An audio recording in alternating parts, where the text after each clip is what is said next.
Hey friends, it's Scott. I want to take a moment in the middle of the show here and just thank our sponsor, Tuple. I was chatting with Johnny Marler recently. Johnny, isn't screen sharing like a solved problem? Like, why would I even consider something custom or a premium tool like Tuple? Yeah, I asked the same question when I first heard about Tuple. But what you realize is once you try Tuple, coding is a completely different experience than a meeting. It's interactive, it's fast paced, there's exchange, and it requires precision, unlike a meeting. So it's kind of like why would you buy a gaming mouse when a laptop trackpad works fine? I mean, technically you can play Elden Ring with the DK bongos. It's possible, but if you want to play it well, you want a nice controller. So it's the same with Tuple. People use Teams and Zoom for meetings because they're optimized for business conversations, but we need something for pairing, and that's what Tuple is. It's just one click to jump on a call, to share your screen, to start annotating on that screen, and Tuple's optimized so that you can actually still compile your code while you're pairing. I use Tuple, and it just makes pairing so much nicer than when using generic screen sharing tools. Yeah, I think if I'm already spending like a ton of money on a fancy keyboard or fancy machine, I want the best tools for the job. Like Jedi builds their own lightsaber, and Tuple is definitely a lightsaber worth checking out. You can see them at tuple.app. It's the best remote pair programming app on both Mac OS and Windows.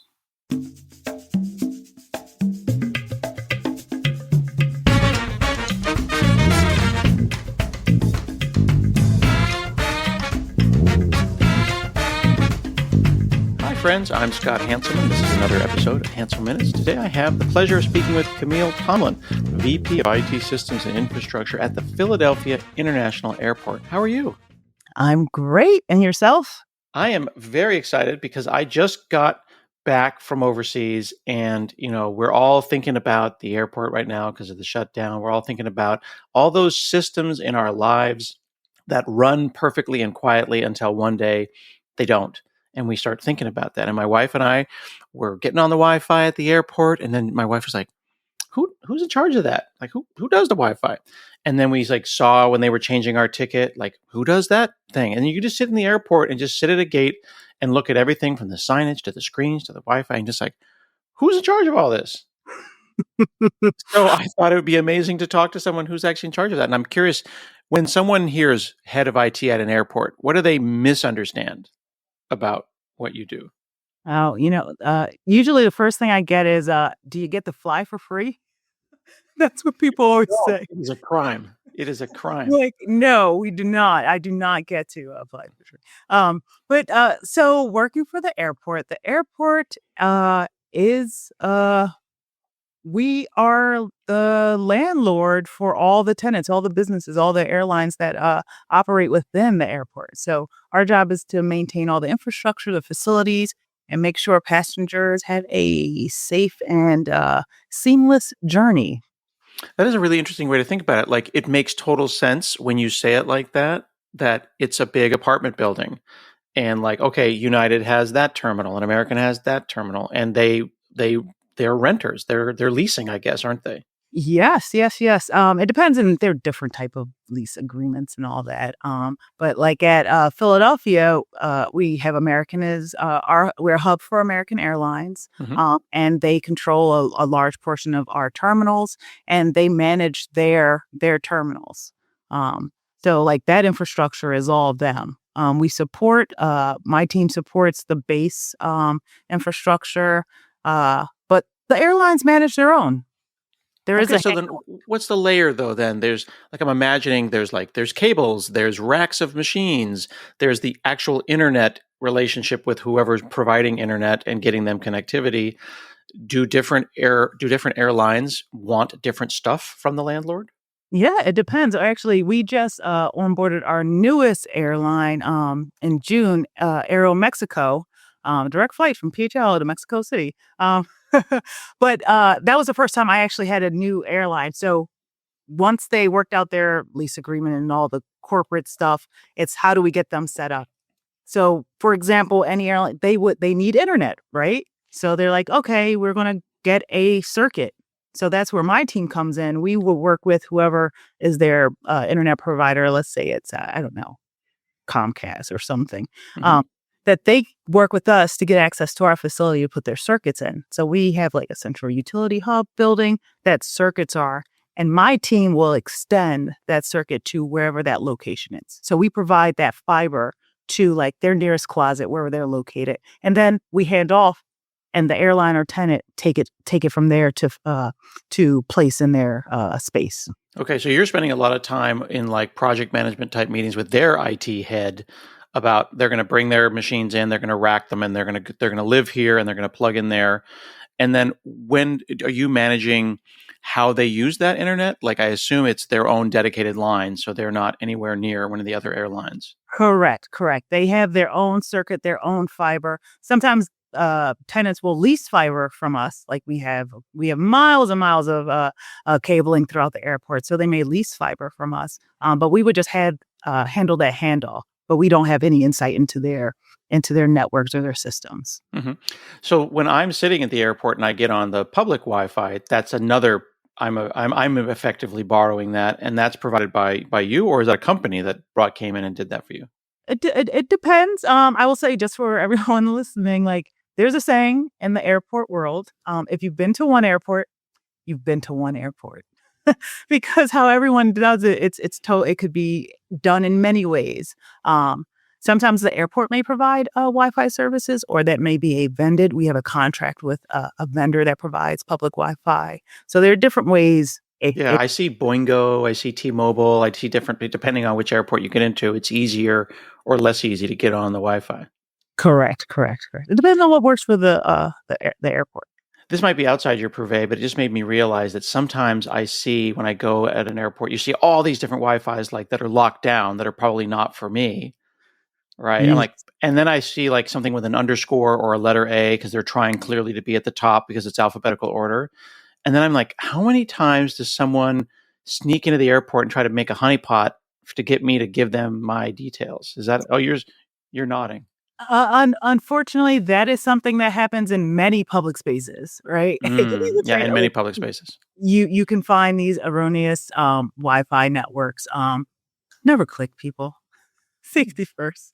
Safety I would first. say a tip is you can always like go to the airport's website and like they probably have a link for like their Wi-Fi, and you'll see the specific SSID that airport says is their Wi-Fi. So don't just, even though it says like, you know, LAN or PHL airport guest, just check with the official website to make sure that SSID is correct. I would say that use that in generally in your life.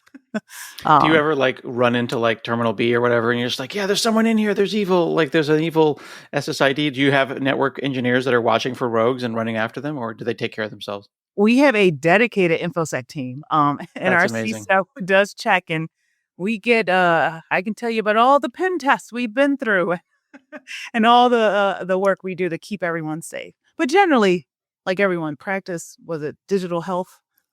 Like, don't Yeah. join things you don't know, or seriously, check out with the airport's website, and they'll tell you exactly what the SSID Yeah. would be. So give me a sense of the scope of technology that you and your team have under their care. Like I'm imagining everything from checking in and those kiosks to runways. How much of it is provided by the airport versus how much of it is provided by, has brought in, and then they're just sitting in your infrastructure.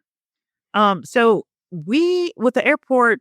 Okay, I'll give you another thing. I always tell like people like an airport is a mini city, right? Like just imagine Mm. like we have a fire department, we have a police department, we have, of course, the airlines, we have stores. It's a public space. We have everything a city has, like water, bathrooms, restaurant, like so everything you would take to support a city, we actually do in an airport. And on top of that, we have it's aviation, so we have all the FAA regulations and safety and all that our operation teams manage. So when you say the scope of IT, it's like if there's a chip in it, it requires a cable. I probably was consulted. We checked, reviewed, or would be involved. Oh wow. In the basic infrastructure. Um, Okay, but then the tower where the air traffic controllers are, they're probably on their own network with their own machines. Is that something that's under your purvey as well? So the FAA tower is totally separate. This is a fun fact. So there's like the FAA tower, and then we have like ground towers that manage once the planes land. Oh, Like really? American, they tell what gate, and once it lands, then it's handed off to the ground towers. I didn't Um, know there were multiple towers. yes, yes. If you go, come on to PHL, you'll see.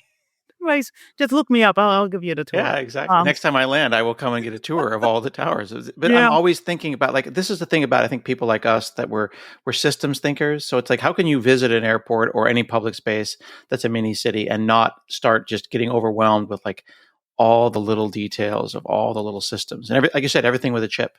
and and this is why I always tell people the airport is so fascinating for anyone who's like a general technologist or you just if you're into tech, like the airport is your place because you can go in many directions because we touch on many things. And on top of that, it's planes. Who doesn't like planes?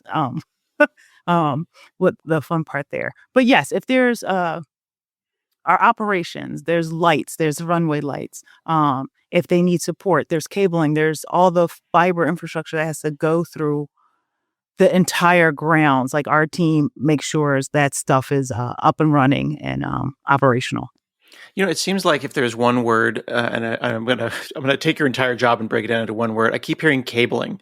It seems like there's just more cable involved in your job than I would have expected. Yes, yes. I tell people like sometimes I talk to like the high schoolers and all the kids who come and visit the airport, but I was like, you think this is magic, right? It's Wi-Fi, it's cellular. There's a cable. There's a cable, trust me. To that tower, there are cables that go back to a data center. Even Wi-Fi, there's a cable that goes anywhere. But yeah, that's how we communicate. Like if you want the same, all the we call them FIDs, the flight information displays, and when you're in the airport Mhm. with all the uh flights. Like the um arrival departure boards yes. and all of those like big Oh, TVs. correct. It's the same system. I have to cable that from terminal A west to terminal F, right? Like all that stuff is interconnected. All the number of switches and rooms. So those all have IP addresses. Every one of those TVs has an IP address or more. And I'm wondering about like subnetting and are they VPN? How do you keep people from sneaking in and taking over that TV set? Oh, yeah. No, it is we have a lot of closed networks.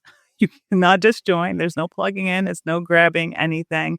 Um, that's another thing. We do have a lot of on-prem systems to keep things locked down that don't talk to the internet at all. Good. Um, uh, but it all starts with the cable, right? Yeah. And if you Yeah. even go a step further, it also starts with the circuit, right?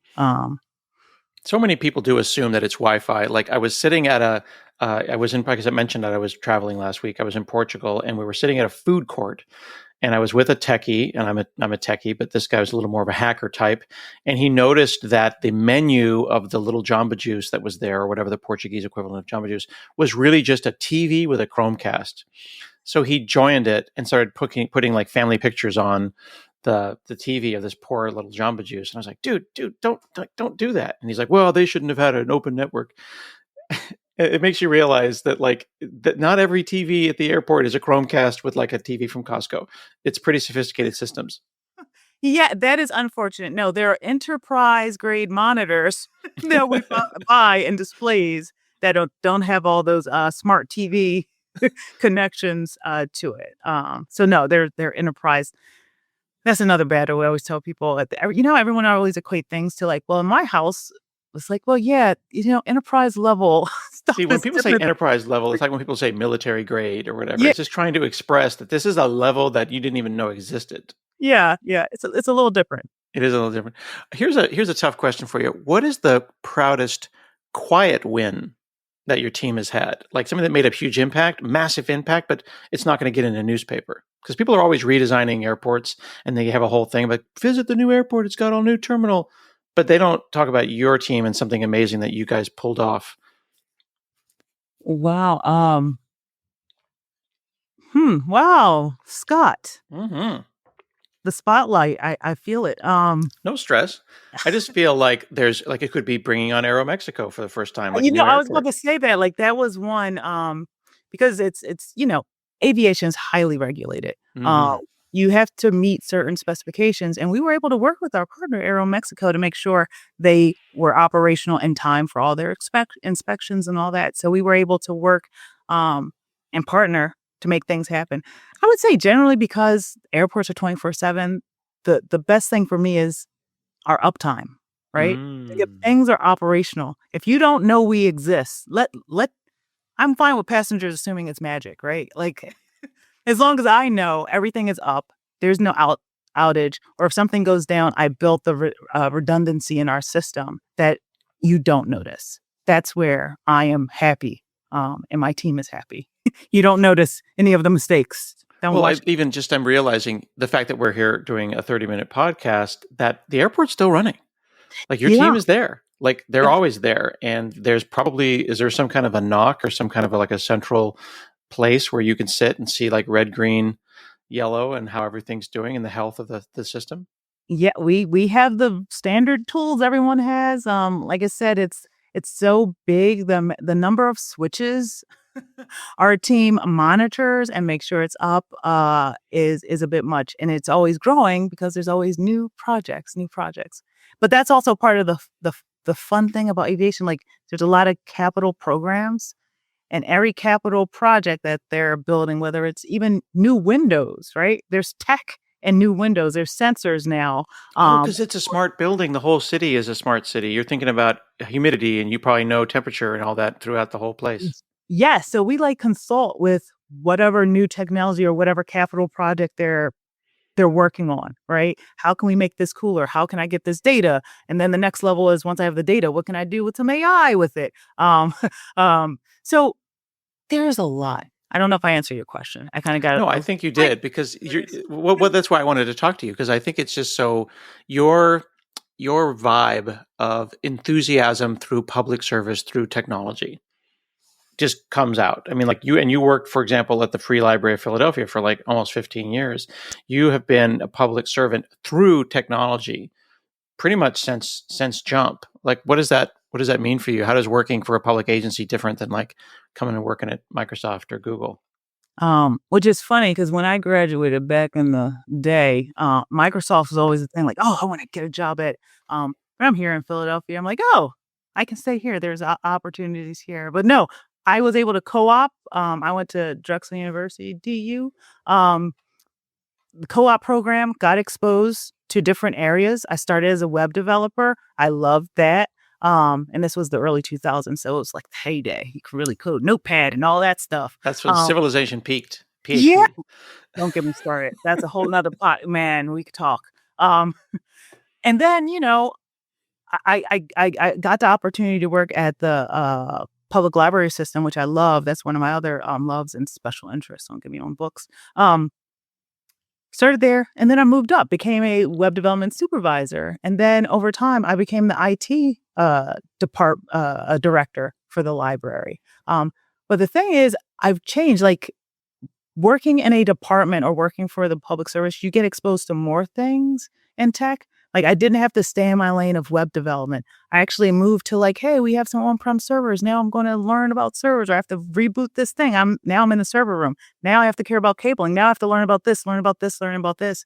And I don't think I would have gotten that opportunity if it wasn't for this department or working for the government. Does the government I think gets a reputation of having older systems or being like not just a year behind, but like 10 years behind. But I would suspect that at the airport, it's kind of a balance. Like it has to be stable, uptime above all else. So systems shouldn't be sexy; they should be reliable. But at the same time, you don't want to miss the boat. Like you kind of steepled your hands when you said AI because you're probably looking for new ways to use new technology, but you're also, I assume, prioritizing stability above all else. Right. It's always a balance because there's always a OpEx, right? Like we want to do all these things, but can I actually maintain this once I implement something? How do I now make this a line item and can afford it and sustain OpEx it? is operational expense. Yes, sorry. Yes. And in government, sometimes it's a bit hard. We have budgets, constraints that sometimes maybe other private sector does not in their round of funding. Hmm. The constraints that we may have. So I'm always looking for that balance of we want to stay innovative. Can I sustain this? And is this reliable? There's something we don't want to be on the cusp. It's like what's slightly behind, but not 10 years. No, we don't try to be that far behind. Do VPs of IT at airports have a convention? Do you all have a group chat? How do you all talk? Because you said you've been to an airport, you've been to an airport, but there must be best practices, and you all must be hanging out together, figuring it out together. Yes, actually, it just so I'm not going this year, but our annual, it's actually the international convention. It's called ACI. I'm going to forget what ACI stands for, Airport Council Incorporated. Conference is this weekend in Toronto. But no, there are a lot of organizations in the airport world. It is a close, we talk to different airports all the time. We have a lot of the same struggles. I met recently like the folks in Atlanta, which I'm always like, wow, the level of scale, the busiest airport in the world, talking to their IT department. And I find out they're having the same issues. They're trying to solve the same problems I am. So no, our worlds, we do talk a lot. This is I'm looking online, the Airport Councils International. Yes, Toronto this weekend. Oh, My wow. boss And is you're not going. going. It's got everything. Look at this: airport infrastructure funding, airline competition, security, connectivity, all that stuff. Oh yeah, it's fun times. But It's so I am. funny to discover Uh, that like there's a whole world out there, and you oh, all are just making it happen, and we just fly, and we don't even think about it. that's good, man. Enjoy the magic. Enjoy the magic. And we want a seamless. Your travel should be seamless, right? Like I know you said that there were a couple of hiccups on your last trip. Yeah, we had a really interesting one. I won't name the airport, the airline or the airport, but basically we were in the middle of boarding. I was looking um, at my Apple Wallet, and the pass disappeared. And then this murmur went through the crowd, and we were all checked the opposite of checked in. We were all checked out simultaneously. And then when we went to the change seats map to look at the map of the seats, they were all empty. Like everyone was just randomly unchecked in, and they freaked out, and it pushed the whole thing back like 3 hours. And ultimately, it was the airline, not the airport, that had the issue. But we had never heard of anything like that in the middle of a boarding process to deplane and reassign seats to everyone. It was crazy, and it just felt like one of those select star from seats, delete seats kind of situations. You know what I mean? Like little Bobby tables got involved, and we all lost our seats. Yeah, no, that sounds unique. If that's any consolation, I don't think that happens No, often. that was very unique. It felt very strange. Yeah, yeah. I'm curious, is there something that is like the culture of airports, the teamwork, the coordination, the constant motion that maybe more people should appreciate that you're seeing every day in your job, but we don't know that exists? There is. So, like I said, the airport is a city. We work with, of course, the airlines. We have our tenants like the commercial space. We also have the federal agencies, Customs Border Patrol, TSA, um, FAA. That we all work together to make sure again everyone is safe. Like the number one thing in airports is safety, right? Safety is number one, full stop. And then we try to make sure your experience is as seamless as possible and as comfortable as possible. Um, so it's always collaboration, and it's all the mission, like with operational. We always say, as long as those planes can take off and land, as long as the planes take off and land, we're good. That's all that You, matters. you need to go. Is it a secret, or is it okay to know like generally how big your team is? Like how many people are working in IT at an airport? So our IT department, we have about a little shy of 80. Oh Little shy wow. of 80. We're a good mix. We have a city staff, and we have a lot of contractors. We do have Hmm. a lot of contract staff, embedded staff to help us. Um, Now you moved from the city of Philadelphia to the library to the airport, but like how would someone just even get involved? Like I think I saw on your LinkedIn that you were actually uh your yeah, here you go. Come join our team, cable plant software coordinator. Like these jobs are happening. There's like cable management is a job, and vendor oversight. Uh, it's not a secret club. We can just apply for these jobs and get into this business. Without a doubt, I will say anyone, if you go to your local airport website, there Mhm. are job openings. The airport is always hiring. If it's not just the airport, the airlines, you can always work at an airport. Uh, for example, at our airport, in the tech world, yes, we're always trying to get more staff. And because we're a city, most of our jobs are publicly announced. You can always go to the city's Oh, website to good point. find them. And that's the same for every city. Mhm. Because just so people may not know, most airports are either owned by a local city or an authority. Um, we are a city owned, like a lot of the biggest ones, like Atlanta is a city owned airport. Los Angeles is a city owned airport. But then there's like JFK. They have the authority, the Port The Authority. Port Authority. But it's not a business in the sense of like, is the goal of the airport to make a profit or is the goal of the airport to break even and keep running? Uh, Like we there's not well, I can't buy stock in an airport and no, say, we're I still want a the government profits. entity. It's a government agency. Right. It's a We're service being all provided. right. Even though it's an authority, it's still a government entity. Um, Okay, good. yeah. Yeah. I think that's another thing that's important. I think right now we're having a lot of conversations about where people fit and how these, like the post office or the airport, like these are not businesses. Do not expect profit. Expect Right. high quality service that runs 24/7. So, given your job and what we understand as techies, what do you think that the public or maybe policymakers should better understand about technology within civic infrastructure? What's a thing that if I were, a congressperson or a city council person that I should know about your job that maybe they don't know? Um, Everyone who works for the airport, I generally, yeah, I'll speak for all people who work for. We're dedicated to what we do, right? Mm, Unlike I know we talked before, like they're a lot more glamorous world, the startup world, like the glamour, but the people who work in this space want to do this and we're dedicated to providing the service and making sure people are able to use our facilities easily, mm. safely, quickly. Um, so it's the people who run these systems. We're dedicated. We like it. We love it. And we just need as much support to make sure we can maintain all these services. Yeah.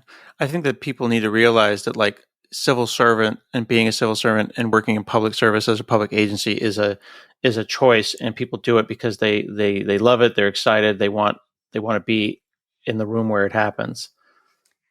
Yes, I tell people like it did. You can always every young tech person has to ask themselves, what kind of tech person do I want to be? Yeah. Right? And I realized I like all of the things, right? And I position myself to have exposure to all of the things. Physical infrastructure, cloud infrastructure. Um, I don't know if there's other places you can do that, right? Like the ability to switch between. Or even That's a like you great said, point. Like I started at the library and then I moved to the airport. And then I'm like, well, maybe I want to switch to the water department. Maybe I want to like I can move around. and it's a playground. Like I have a small half rack in my house because I think we're all IT for our homes. You know what I mean? Mhm. So like I feel like a little tiny bit of like I'm running the little tiny city that is the little couple thousand square feet of the house and like managing our little ubiquity network. So when I look at things like an airport or a library or a city, I put it in the context of what I understand, except it's just that times 10,000 or whatever. But what a playground for cabling, for software, for systems, for hardware that you get to play in every day. Yeah, it truly is. It's everything you can think of. We like I said, we have on-prem, we have cloud, we're hybrid, we have the security piece, we have a infosec team, we have our systems, we have a help desk, we have anything you can think of under airport. And this same thing exists in every airport, every commercial airport throughout the United States. Has it helped in your job? I'm assuming that there are IT VP types in airports that aren't technical; they're just more managerial.